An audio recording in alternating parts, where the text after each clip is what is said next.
một thế này này tao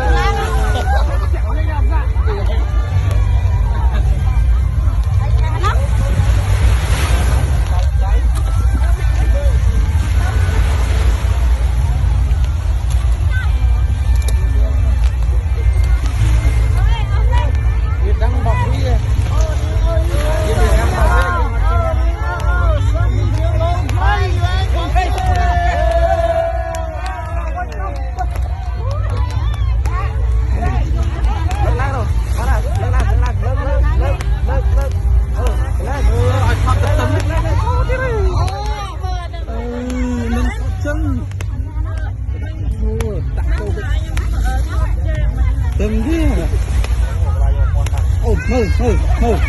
mơ quả dân ấy đừng vô đấy mày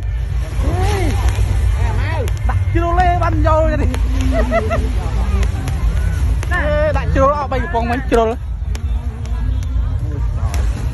hai chọt chê